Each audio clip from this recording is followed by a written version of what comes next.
that's their bread and butter. That's what they do. That's kind of the goal is I'm going to outwork you. And I'm also probably bigger and stronger than you because, your two guard is probably 6'9" at any given time with some of these lineups that Nick Nurse throws out.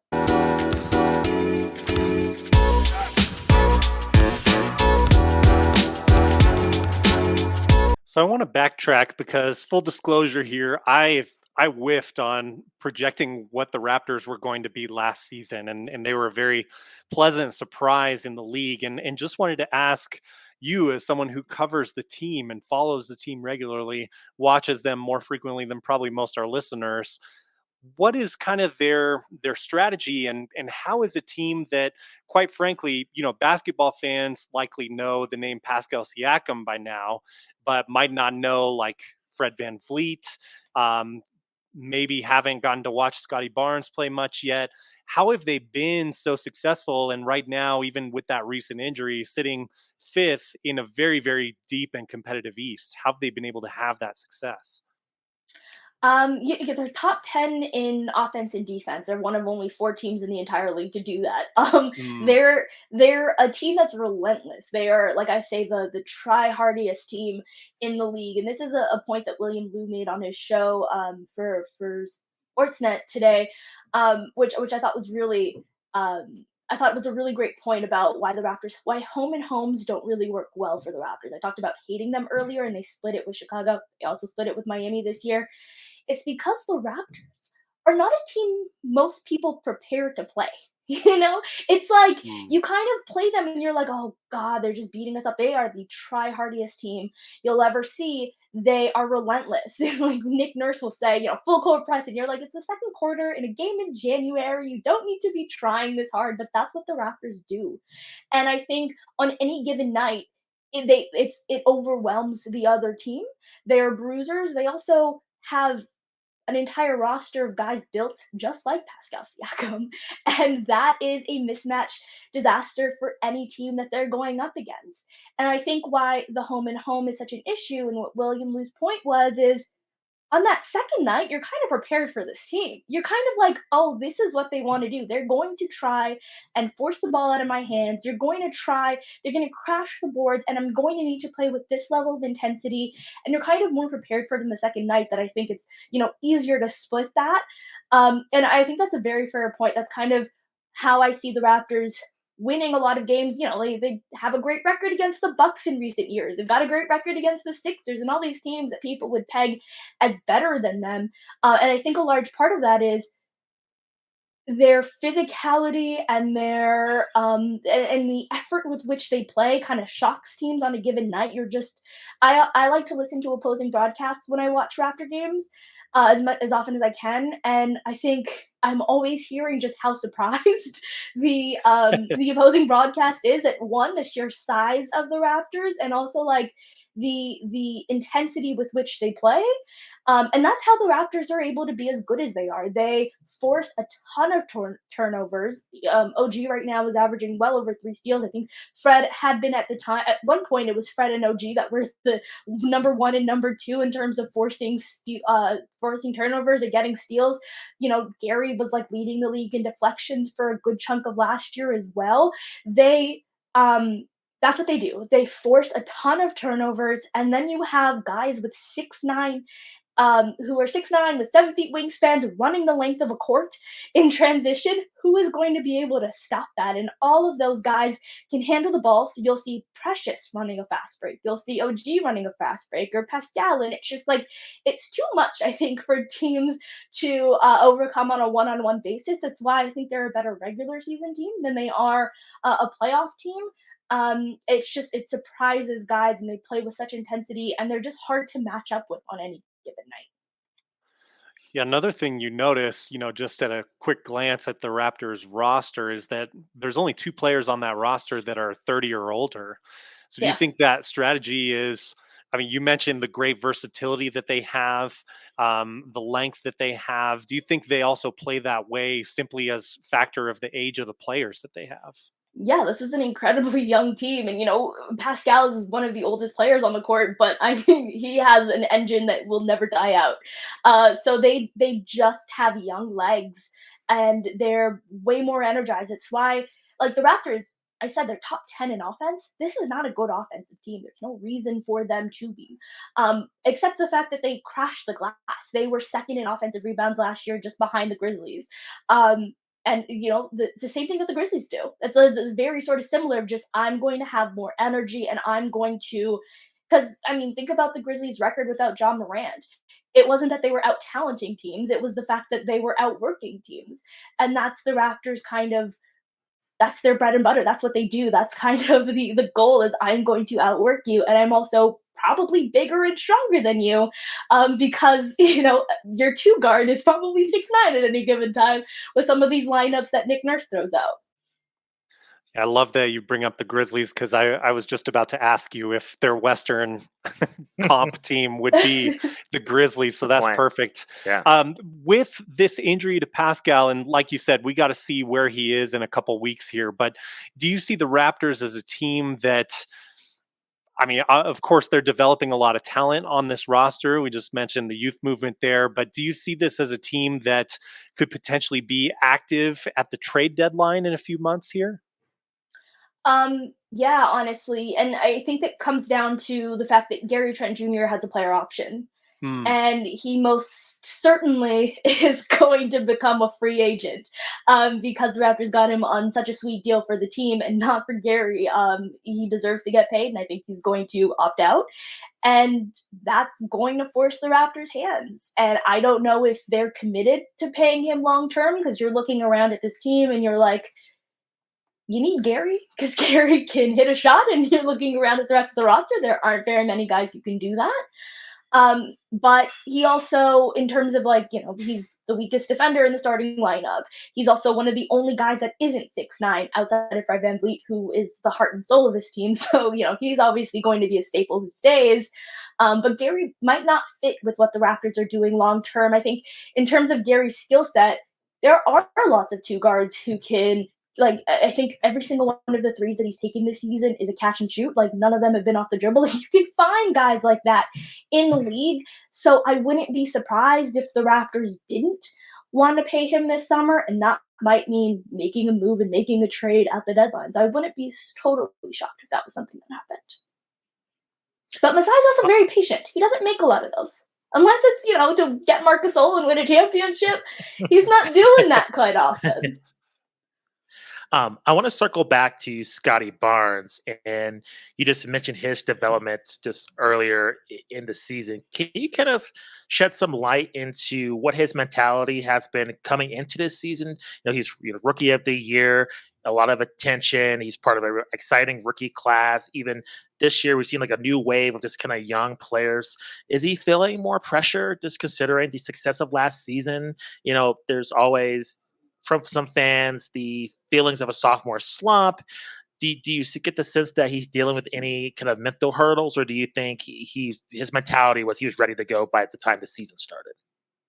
I certainly think that he was ready to go by the time the season started. I mean, Scotty is as relentless as this team is, right? Like, he kind of just plays with this joy. He, for as young as the Raptors are, he kind of really is the baby on the team. Like, he's very young in terms of his energy and keeping it up. But I think the interesting thing about Scotty is he's kind of your starting center and your backup point guard. He is both. He'll start at point guard when Fred VanVleet is out. Fred was hurt for a couple of games with a back injury, back soreness, I should say.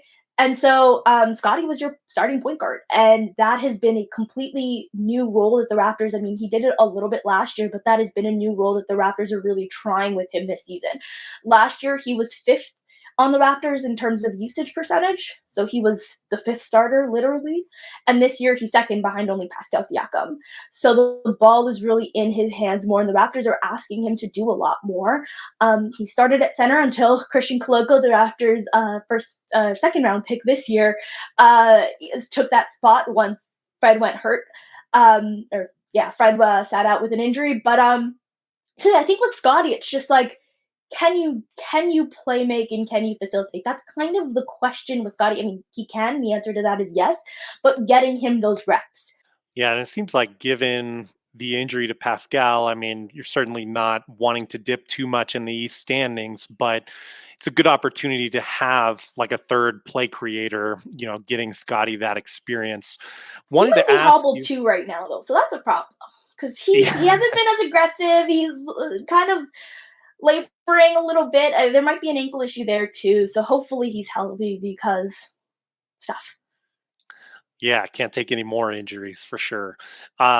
Wanted to ask you about Fred VanVleet because the situation at the point guard position, I think, was so unique when you go from, you mentioned earlier that he's the heart and soul of that team, which I find fascinating because he took that on after Kyle Lowry, who was the heart and soul of that team for years and years and beloved by that franchise. He really took that upon himself after he left. Can you describe, just from your perspective? I mean, I can't think of any other situation off the top of my head where players at the same position like this go from becoming that heart of the team or that team leader after the player that was starting ahead of them or working alongside them, because I know they played minutes together. But can you just describe that sort of transition of power and how they were able to do that so fluidly from Kyle Lowry's departure to now? Honestly, it's something I've never seen either. It's like it. I I don't even know how to like completely articulate it because Fred comes in undrafted, um, is the third point guard in terms of like the rotation, behind DeLon Wright. DeLon Wright is kind of Kyle's backup point guard, and then you have Fred VanVleet come in, and then of course after DeLon Wright it becomes Fred's spot.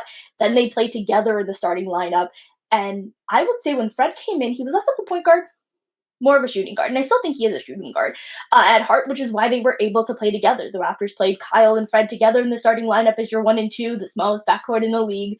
And it watching him become this is something that I was not expecting, to be completely honest. It's very Kyle Lowry-esque. It is very reminiscent of him. And I like he came from the school of Kyle. If he could like if there were classes being taken, that would be the only thing that kind of makes sense. Like it's very much the school of Kyle Lowry in the way that he operates, even in the game. They're both excellent shooters, although I'll say Fred is a better shooter. Kyle's a better playmaker. Kyle's, a better driver and kicker. Like he can kind of do a little bit more. Their games are a little bit different in that sense, but they're both kind of built very stocky. You can't post either one of them up. They, you know, but on the court, there is certain differences, sure, but off the court, and even to the heart of this team, like it is very clear that he came under the tutelage of Lowry, and that Lowry sort of passed down everything to him. So much so that like one of his running jokes is that Kyle Lowry just absolutely destroys the Utah Jazz. And like especially the second half, like there's I don't know what it is about Utah and Kyle. And Fred VanVleet last year, the second half, scored 17 straight points against them. And it was like, see, like this comes from the school of Kyle. Like there is something here that's just been passed down. It's interesting, but he is very much the heart and soul of this team, very similar to how Kyle Lowry was. Kyle Lowry is my favorite basketball player of all time. Like there's no one that I would rank higher in terms of who I loved and who I think is underappreciated. And I think both of them kind of have been underappreciated in their entire careers. Fred, of course, being undrafted. Kyle, being drafted by the Memphis Grizzlies and then having Conley picked right after, like in the following year, and kind of supplanting him. Similar thing happening in Houston with Goran Dragic, and really just trying to find a home and trying to find a place where he can like sort of cement himself and believing like I am good enough to be an All-Star, I am good enough to be All NBA. And it wasn't until he came to the Raptors that he, made all NBA teams and made All-Star teams. And I think that like that's a similar sort of trajectory for Fred. Of course, he didn't bounce around the league. He's been with the Raptors the entire time, but he was overlooked. He wasn't drafted. And it was because of his size. And they both kind of have a lot of the same kind of shots that have been made against them. They can kind of relate to that, so I'm sure it's a lot of that as well. But yeah, I like it's been really fun to watch Fred VanVleet kind of become Kyle Lowry Jr. Yeah, I guess to go like in the Wayback Machine, maybe like a, a fair sort of comparison would be David Robinson and Tim Duncan, but that's two centers, two bigs, and back in the late '90s, they were able to play They side won by a side like that. championship right away together. Tim Right. Duncan was Yeah. Tim Duncan right away, you Pretty know? cozy. Um, but I can't. I mean, I can think of like quarterbacks. You get like the new rookie quarterback and the veteran quarterback, like coaches them up. I can't think of too many situations where point guards slash combo guards like these guys were able to do it like this. So it's really cool to see, and that there's like this brotherly love and not really. To my knowledge, anyway, like friction or Yeah. panic about Sure. having these other guards on the roster. No, I would say that, and I honestly would credit a lot of that to DeMar DeRozan. Mm. When we talk about, like, Raptors culture, I think a lot of it starts with Kyle Lowry and DeMar DeRozan, but, like, Kyle's a little persnickety. It's DeMar that, like, is kind of, like, I think was very much the heart. Kyle is very, I would say, the heart on the court. He leaves everything out on the court, which is what Fred does as well. Like, it's very much the heart on the court. Whereas I think a lot of the culture that exists, it was DeMar who was going to the G League games and watching Pascal and Fred there. Mm. And Kyle went as well. I don't want to say that Kyle didn't go, but it was very much Kyle and DeMar, I would say, together. I want to give them both credit. And DeMar kind of taking the young guys under his wing, right? Because it was Terrence Ross was drafted, and it was like, are you going to replace DeMar? And DeMar's like, there's no competition or anything like that. Rudy Gay comes in. Is he going to replace DeMar? DeMar became best friends with Rudy. So I very much think that, like, as opposed to it being competition for spot, just like being family that kind of play together, which sounds really cheesy when you're talking about coworkers on a basketball team. But I do think that was DeMar DeRozan. I think that was his entire approach with everything. Yeah, I think that's kind of continued.